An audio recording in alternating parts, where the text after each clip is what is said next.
Half cup গুঁড়ো দুধের নরম তুলতুলে গোলাপ জামুনের একটি সহজ রেসিপি শেয়ার করব। হাতে একদম কম সময় নিয়ে এই মজার মিষ্টিটা আপনারা কিন্তু ঝটপট তৈরি করতে পারেন। তো চলুন দেখে নিই। একটি মিক্সিং বলে আমি হাফ কাপ পরিমাণ ফুল ক্রিম মিল্ক পাউডার নিয়েছি, সেই সাথে বেকিং পাউডার অ্যাড করে দিচ্ছি হাফ চা চামচ, 2 টেবিল চামচের মতো অ্যাড করে দিলাম ময়দা। আগে থেকেই জাল করে রাখা 1/4 কাপ পরিমাণ দুধ নিয়েছি। অল্প অল্প করে দুধ এইভাবে অ্যাড করে খুব আঠালো একটা ডো তৈরি করে নিতে হবে। এই দুধটাকে প্রথমেই কিন্তু একবার অ্যাড করা যাবে না, হাত দিয়ে আলতোভাবে এটাকে মিশিয়ে নিতে হবে।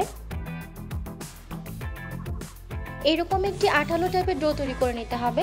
ডো তৈরি করতে 1/4 কাপ দুধ কিন্তু পুরোটা লাগেনি, এখানে কিছুটা দুধ বেশি হয়েছে। ডোটাকে রেখে হাত ধুয়ে ভালো করে ঘি মেখে নিয়েছি। এখন এটা থেকে ছোট ছোট এইভাবে বল করে নিব। মিষ্টির শেপটা আপনাদের পছন্দ মতো ছোট কিংবা বড় করে নিতে পারে। মিষ্টির বলে যাতে কোনো প্রকার ফাটল না থাকে সেটা কিন্তু খেয়াল রাখতে হবে।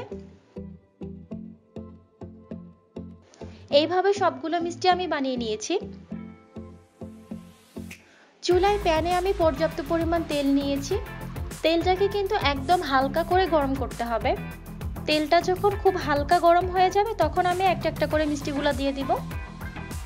মিষ্টিগুলো দেওয়ার পর কিন্তু নাড়াচাড়া করার কোনো প্রয়োজন নেই।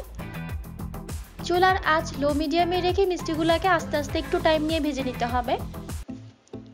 কিছুক্ষণ পর দেখতেই পারবেন মিষ্টিগুলো নিচ থেকে এইভাবে উপরে ভেসে উঠতে শুরু করেছে।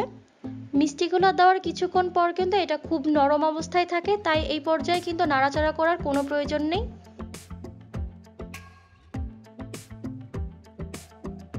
মিষ্টিগুলো তেলের উপরে এইভাবে নিচ থেকে ভেসে উঠবে আর উল্টে যাবে।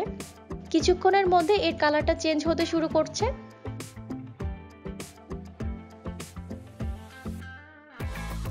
এই পর্যায়ে আলতোভাবে একটু ঘুরিয়ে দিতে হবে। প্রায় 10 থেকে 12 মিনিটের মতো মিষ্টিগুলোকে আমি ভেজে নিয়েছি। যখন খুব সুন্দর একটি কালার চলে আসবে তখন আমি এটাকে তেল ঝরিয়ে তুলে নিব।